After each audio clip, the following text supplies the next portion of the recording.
Confession: it's hard to prove God exists. Arguments for God's existence are less than conclusive. Pascal agrees, quote, God is, or is not, but to which side shall we incline? Reason decides nothing here, end quote. To get around this problem, Pascal shifts the target of thinking. You'll learn about this new target and how he thinks he hits it in this video. You'll also learn a powerful objection to Pascal's wager. Hey, Christopher here. Welcome to the Philosophical Life. If you want to learn philosophy and sharpen your mind, consider subscribing to this channel and hitting the bell icon so you don't miss any future videos. Let's get this thought party started. Pascal's new target is not focused on whether it's true that God exists. That requires evidence, and he thinks the evidence is divided. Instead, Pascal targets the utility of belief in God. Is it rational to live a religious life and become a genuine believer in God? Well, that depends on the potential payout of belief in God and how likely you are to get that payout. Should you wager on God or not? Now, the wager relies on heavy theoretical machinery, so it's time for a segment called Heavy Machinery, tools that do a lot of the heavy lifting.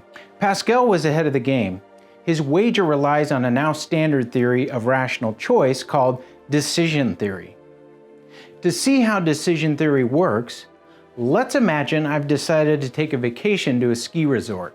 I need to decide whether I'll ski or snowboard. If it recently snowed, it'd be better to snowboard, but if it didn't recently snow, it'd be better to ski because I'm a better skier than a snowboarder, and I can enjoy more of the mountain. I don't want to rent skis or snowboards, and I don't want to lug around more equipment than I need. I'd rather not fly with equipment. So I'm going to ship 1 week ahead of time, either my skis or my snowboard, but not both. So let's represent these outcomes in what's called a decision matrix. The four possibilities are bring skis, bring snowboard, it snows, and it doesn't snow. If I bring my snowboard and it snows, that's worth a value of, say, 100. I'll get to carve some sweet turns on my board in powder. Now, if I bring my snowboard and it doesn't snow, that's a value of 20. I'll be stuck snowboarding parts of the mountain that are icy, and I won't be able to enjoy the steepest terrain on the mountain. If I bring my skis and it snows, that's worth a value of 70. I can still enjoy the mountain and the powder, but it's not as good as snowboarding in the powder. If I bring my skis and it doesn't snow, that's a value of 50. I can enjoy steep parts of the mountain and maybe even jump off some cliffs. Now, the last thing we need to know is how likely it is that it snows within 24 hours of me hitting the slopes. It's 7 days until my first day on the mountain. The weather report shows a 35% chance of snow the day before I ski or snowboard. Let's calculate the expected utility of bringing my snowboard. First, we used the probability that it snows, which is 35%, times the utility of bringing my snowboard if it snows, which is 100. We add that to the probability it doesn't snow times the utility of bringing my snowboard if it doesn't snow. The result is, drumroll please, 48. The utility of bringing my skis, though, is, drumroll please, 57. So I'll leave that as an exercise for you if you want to calculate the utility of bringing the skis. According to decision theory, a rational agent always takes the choice that maximizes her expected utility. So I should bring the skis to the resort and get ready for catching some sweet air off some cliffs. With the heavy machinery of decision theory in mind, let's relate this to Pascal's wager. Because you're alive, you already have some skin in the game. You have a life with which to bet on God or not. As Pascal says, quote, you must bet. It is not voluntary. You are already involved. Which will you choose then? Let us weigh up the gain and the loss in choosing heads, that God exists. Let us figure out the two results. If you win, you win everything. And if you lose nothing. So bet that he exists without any hesitation. End quote. Now, what is the everything you win? Quote, an infinity of infinitely happy life, end quote. If you bet your life on God and become a true believer, and it turns out God exists, you win an infinite reward. Why? Pascal thinks if God exists, God is utterly unlike us. God is simple, without parts. We're riddled with parts that break. God is extensionless as spirit. We are extended in space as material beings. God is limitless and infinite, and we're limited and finite. So, if upon death you're rewarded with union in God in the afterlife, that reward is infinite. It's eternal. God is wholly good, so the reward is infinite bliss. Hallelujah.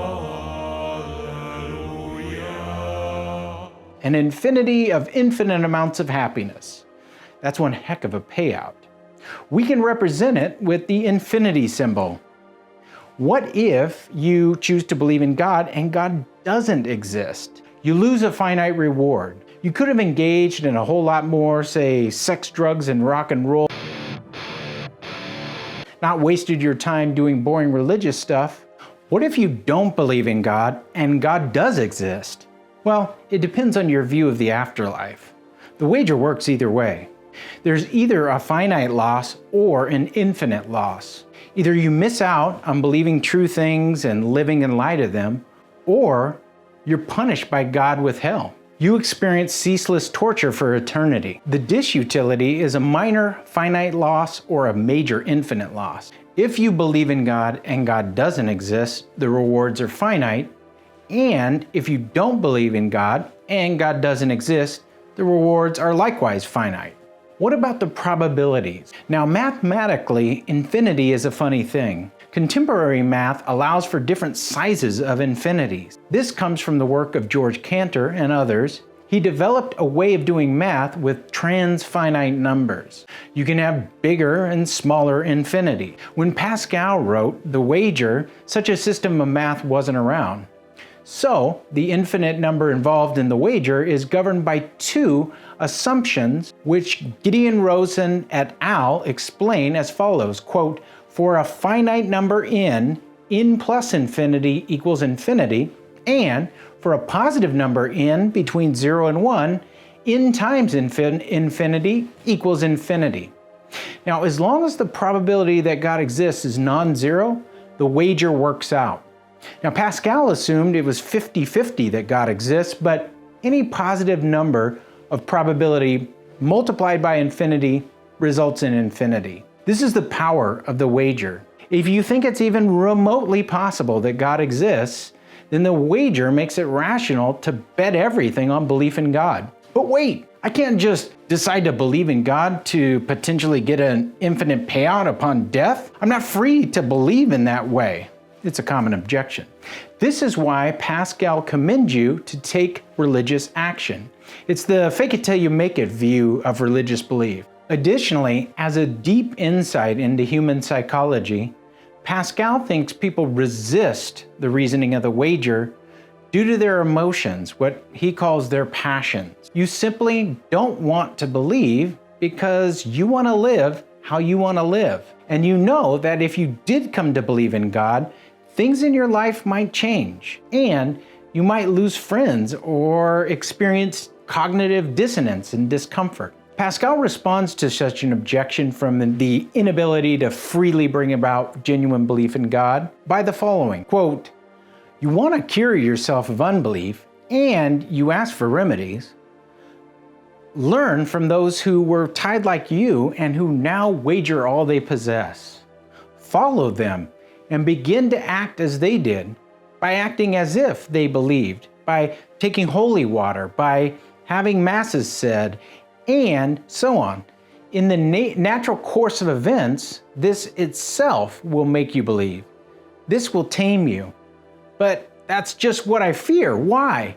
What have you to lose? He responds. If you want to know why this is the right way, the answer is that it reduces the passions, which are the great obstacle to your progress. End quote.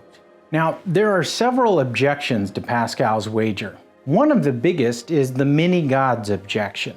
Pascal is assuming something like the Christian God. He assumes that there's an eternal God that's totally wholly loving and rewards believers with a blissful life of eternity with Him. But there might be a perverse God that rewards unbelievers with infinite good stuff, just to be, well, perverse. If so, then not believing in God, and it being the case that God exists, results in an infinite payout. So we need some independent reason to favor the God that Pascal presupposes. Doing so might require looking at arguments for the existence of God, a God that's wholly good. But doing so defeats the purpose of Pascal's argument, which targets practical reasons for belief. Looking at truth-focused reasons only puts us back in the quagmire or back on the fence. I'm curious to hear your thoughts about the wager. Leave your thoughts in the comments below. If you got something out of this video, please smash the thumbs up button below. And as always, keep living the philosophical life.